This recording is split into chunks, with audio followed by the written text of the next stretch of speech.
여러분 안녕하세요. 저는 경희대학교 공호석입니다. 저는 산을 다니면서 일을 하는 사람입니다. 오늘 제가 드릴 말씀은 우리의 지구 기후가 어떻게 바뀌어왔는지, 그리고 왜 바뀌는지, 그리고 기후가 바뀌었을 때 우리한테 어떤 영향을 미치는지 그런 얘기를 좀 해볼까 합니다. 요즘 날씨 견딜만 하세요? 근데 우리는 견딜만 하죠. 냉방을 하고 난방을 하면 우리는 견딜 수 있으니까. 제가 이제 관심 있는 것은 냉방이나 난방이 되지 않는 공간에 살고 있는 우리 생태계는 어떠한 일들을 겪고 있는가, 그런 얘기를 좀 드릴까 합니다. 전 세계적으로 이슈가 되고 있는 것들이 많이 있습니다. 그러한 것들 중에서 아마 전 세계 모든 나라의 관심사들을 다 이렇게 통틀어서 얘기하는 것 중에 하나가 저는 유엔이라고 생각합니다. 유엔에 약 200여 개국의 회원국이 있거든요.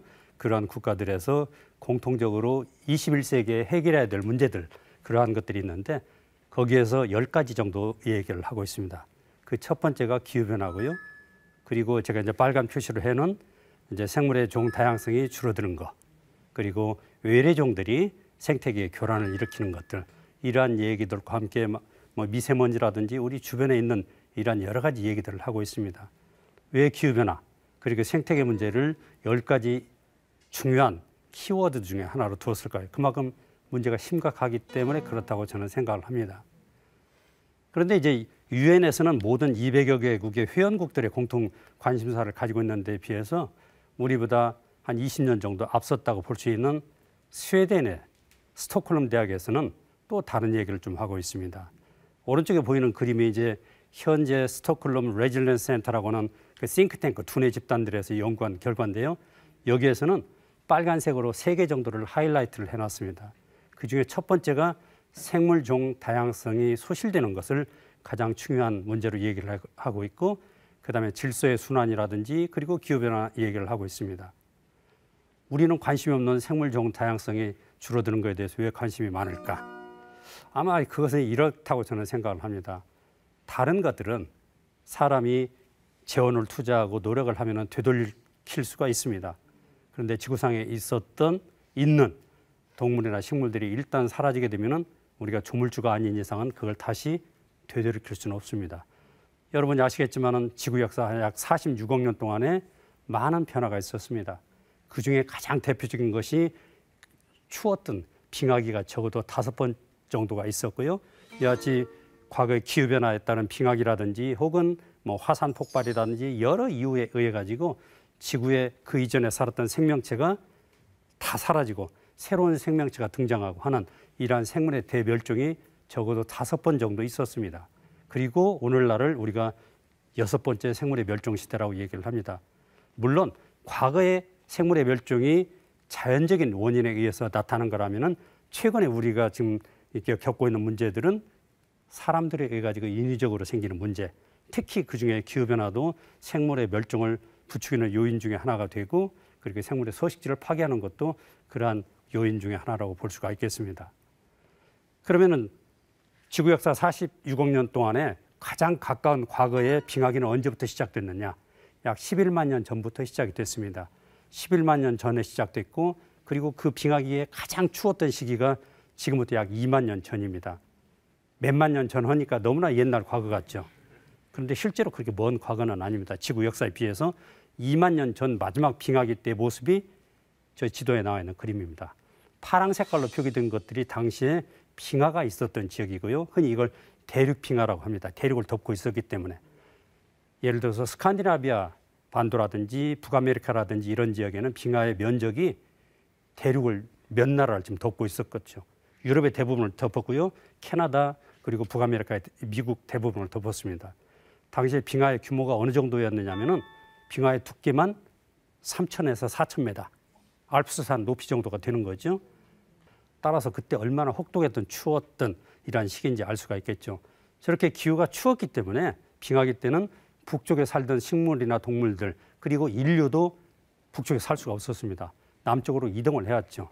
그런데 우리가 살고 있는 한반도 주변 지역을 보면은 빙하가 넓게 대륙 빙하가 발달하지 않았고, 따라서 이런 쪽으로 피난처를 찾아서 동물들, 식물들 그리고 인류도 이동을 했을 거라고 봅니다. 이러한 빙하기가 끝나고 따뜻한 오늘날과 비슷한 날씨가 시작된 것, 기후가 시작된 것이 지금부터 약 12,500년 전쯤입니다. 이때부터 비로소 구석기 시대가 끝나고 빙하기가 끝나면서 구석기 시대가 끝나고 신석기 시대가 시작이 되는 거죠. 신석기 시대가 시작되면서 이제 오늘날과 비슷한 날씨에 이르게 됩니다. 지난 100여 년 동안에도 지구의 기온은 상당히 지금 가파른 추세로 지금 상승을 하고 있습니다. 지구 전체적으로 봤을 때 지난 100년 동안 0.7에서 1도 정도 기온 상승이 있었고요. 우리나라도 한 1.5도 정도 기온 상승이 있었습니다. 근데 저기 그림에서 보이는 북한의 경우에는 지난 100년 동안 1.9도 기온 상승이 있었습니다. 북한의 과학자들이 보고한 내용이고요. 그러면은 여러분들이 상식적으로 생각을 하면은 북한의 산업화, 도시화, 그리고 인구가 급증을 했으면은 저러한 것들이 이해가 될 텐데 왜 그러면은 그런 것 같지 않은데 북한에는 왜 저런 일들이 나타나고 있는가? 중국과 접경하고 있는 압록강의 중강진. 여러분 아마 고등학교 지리 시간에 우리나라의 가장 추운 곳 하면은 중강진 이렇게 배우셨을 거예요. 중강진의 지난 100년 동안의 기온 상승이 3.1도 정도 기온 상승이 있었습니다. 그러면 중강진에 공단이 생겼나요? 중강진에 큰 도시가 생겼나요? 그쪽으로 사람들이 많이 이주를 했나요? 그렇지 않거든요. 그러면은 결국은 기후변화라고 하는 것이 전 지구적인 스케일에서는 암석권이나 대기권, 수권에 이러한 것들의 영향에 의해서 이렇게 기후변화가 왔지만은 그중에 또 하나는 생태계, 산림이 파괴되면서도 기후변화는 충분히 촉발될 수 있다 이렇게 생각을 할 수 있겠습니다. 기후변화가 되게 되면은 우리 일상생활 모두에 영향을 미칩니다. 예를 들어 농업에도 영향을 미치고요, 보건에도 영향을 미치고, 자연재해에도 영향을 미치고, 그리고 수자원에도 영향을 미치고 이런 것들에 여러분들 관심이 있으시잖아요. 그런데 기후변화에 따라서 생태계에 어떤 일이 나타나는 것에 대해서는 내 관심사가 아니에요. 왜냐하면 그게 동물이 있든 없든 사라지든 말든 우리하고는 관심이 별로 없는 거죠. 근데 여러분들 집안에서 이제 그 반려동물들하고 같이 생활들을 하시잖아요. 그런데 만약에 집에서 기르는 같이 살고 있는 강아지나 고양이가 어떤 일을 당한다 하면은 온 가족들이 눈물을 흘리고 며칠 동안 식음을 전폐하잖아요. 근데 왜 우리 문 밖에 있는 동물이나 식물에 대해서는 관심이 없을까요? 그들은 우리 가족이 아닐까요? 이제 그런 얘기를 좀 한번 오늘 생각을 해볼까 합니다. 온도가 상승을 하고 흔히 지구 온난화라고 얘기를 하잖아요. 그러면 우리가 먹고 사는데 직접적인 영향을 미치게 됩니다. 과거에는 제가 이제 옛날에 학교 다닐 때 미스 코리아 선발대회를 하면은 대구 아가씨들이 미스 코리아 진에 많이 되셨어요. 그래서 소감을 부르면은 능금을 많이 먹고 이제 했기 때문에 미인이다고 그런 얘기를 많이 했죠. 근데 지금 대구 근처에 가면은 사과밭 과수원을 많이 볼 수 없습니다. 경북에서는 안동이라든지 이제 내륙 산간으로 다 옮겨갔고 이제 다른 지역에도 이제 충청도라든지 강원도까지도 이렇게 올라가고 있습니다. 그리고 과거에 제주도에서만 재배되던 귤, 한라봉 이러한 것들이 호남지방, 김제까지도 올라오고 있고요. 그리고 전라남도 보성이나 그리고 경상남도 하동에서 재배되던 차를 지금은 강원도 고성에서도 재배를 하고 있고 기후변화 너무 좋잖아요. 우리가 열대 과일들도 우리나라 재배해서 먹고 사니까 정말 좋을까요? 우리 먹거리 한번 보겠습니다. 바다에서 우리가 해산물들, 물고기를 많이 잡잖아요. 저것을 우리나라 1970년대부터 시작해서 지금까지 우리나라 연근해에서 잡히는 물고기들의 종류를 보여주는 건데 전반적인 추세는 이렇습니다. 난류성 물고기, 고등어, 오징어, 그리고 심하게는 우리나라에서 이제 참치가 잡히기 시작했습니다. 난류성 어족들은 많아졌어요. 근데 반대로 명태, 꽁치 이런 것들, 과거에 흔했던 이런 것들은 더 이상 잡히지를 않거나 드물게 잡힙니다. 바다의 온도가 과거에 비해서 달라지기 때문에 이런 일들이 지금 나타나고 있습니다. 즉 우리하고 일상과 아주 밀접한 관계를 가지고 있는 거죠. 왜 이런 일들이 나타날까요? 결국은 우리의 문제입니다. 사람의 문제예요. 여기 보이는 그림은 녹색의 이 띠는 우리가 생산하는 과정에서 이산화탄소를 이제 만들어내는 식품의 재료고, 그다음에 주황색은 생산 이후에 이산화탄소를 만들어낸 양들을 보여주는 그림입니다. 우리가 좋아하는 양고기, 소고기, 돼지고기, 닭고기 이러한 것들은 이산화탄소의 발생량이 많은 것들이고요.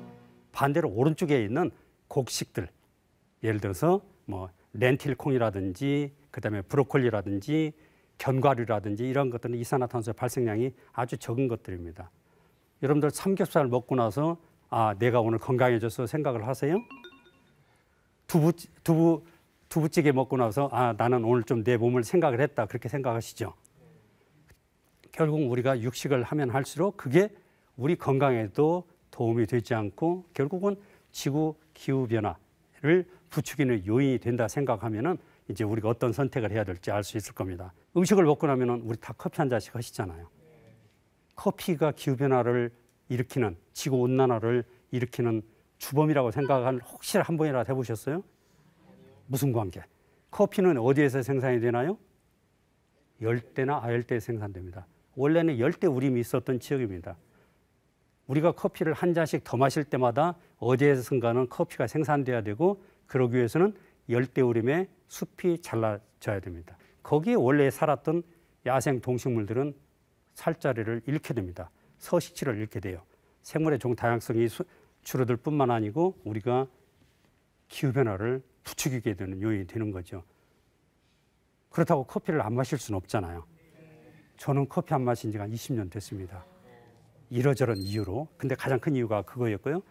그러면은 이제 우리가 마실 수 있는 커피는 열대우림에서 숲을 파괴하지 않고 그 사이에서 기르는 커피, 유기농으로 기르는 커피, 그리고 새들도 열대 지역에 있는 새들도 같이 살 수 있는 커피, 그리고 그것을 적당한 가격에, 적정한 가격에 농민들한테 가격을 지불하고 우리가 사서 마시는 공정무역 커피를 마시면 됩니다.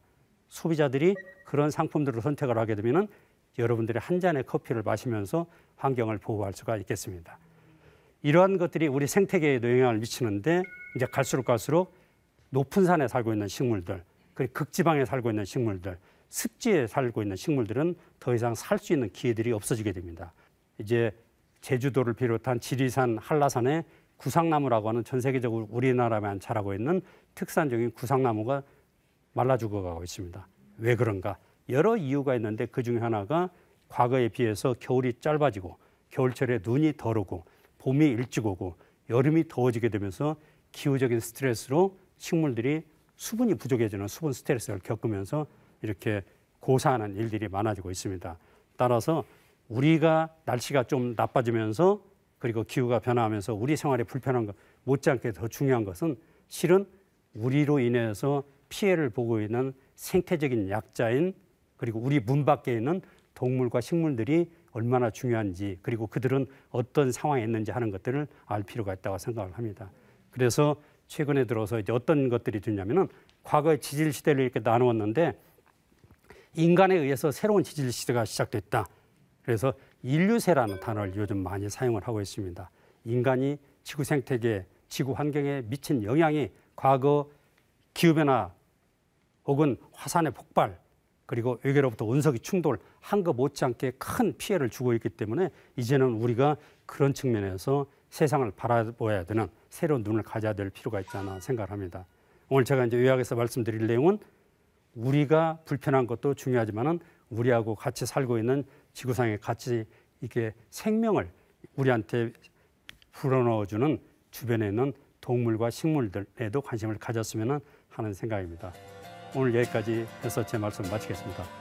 고맙습니다.